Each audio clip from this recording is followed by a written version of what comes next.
Multi speciality হাসপাতাল। মেঘবেলা লাইভে আপনার পছন্দের টিভি চ্যানেলস সম্পূর্ণ বিনামূল্যে, শুধুমাত্র মেঘবেলা ব্রডব্যান্ডের কানেকশনের সঙ্গে। মেঘবেলা ব্রডব্যান্ড, বাংলার ঘরে ঘরে। মালদার গাজল থানার পুলিশের অভিযানে ফের বিপুল পরিমাণ মাদক উদ্ধার হল। বৃহস্পতিবার ভোর 2:30 নাগাদ গোপন সূত্রে খবর পেয়ে গাজলের 12 নম্বর জাতীয় সড়কের রাঙাভিটা এলাকায় হানা দিয়ে পুলিশ গ্রেপ্তার করে 23 বছরের যুবক শাহিন শেখকে। তার বাড়ি কালিয়াচক থানার কাশেমপাড়া এলাকায়। তল্লাশি চালিয়ে তার পিঠ ব্যাগ থেকে উদ্ধার হয় 14টি প্লাস্টিক প্যাকেটে মোড়ানো মোট প্রায় 1 কেজি 417 গ্রাম মাদকদ্রব্য।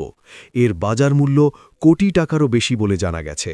প্রাথমিক জেরায় শাহিন স্বীকার করেছে, কালিয়াচকের এক ব্যক্তির কাছ থেকে মাদক সংগ্রহ করে শিলিগুড়িতে কারো কাছে পৌঁছে দেওয়ার উদ্দেশ্যে নিয়ে যাচ্ছিল।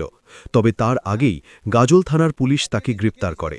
এদিন ধৃতকে মালদা জেলা আদালতে পেশ করা হয়েছে। পুলিশ ঘটনার পূর্ণাঙ্গ তদন্ত শুরু করেছে। তনুজ জৈনের রিপোর্ট, নিউজ বেঙ্গল টুডে। উত্তর 24 পরগনা ও তার আশপাশের এলাকার মানুষের সেবায় ক্যাথ ল্যাবের মতো অত্যাধুনিক সুবিধা নিয়ে পরিষেবায় ব্রতী সারদা মাল্টি স্পেশালিটি হাসপাতাল। একই ছাদের তলায় মানুষ সাধারণ চিকিৎসা থেকে শুরু করে 24 ঘন্টা cath lab, MRI, CT scan, এনআইসিইউর মতো সুবিধা এবার থেকে পেয়ে যাবেন সারদা মাল্টি স্পেশালিটি হাসপাতালে। প্রয়োজনে যোগাযোগ করুন 033-2592-0730, 2593-0730, 2593-3562 ও 9331275635 নম্বরে। আমাদের ঠিকানা Royal Park, Kalyani expressway, Barrackpore, Kolkata 7,121,000। Sarada multi speciality হাসপাতাল, পরিষেবাই হোক আমাদের মূল লক্ষ্য।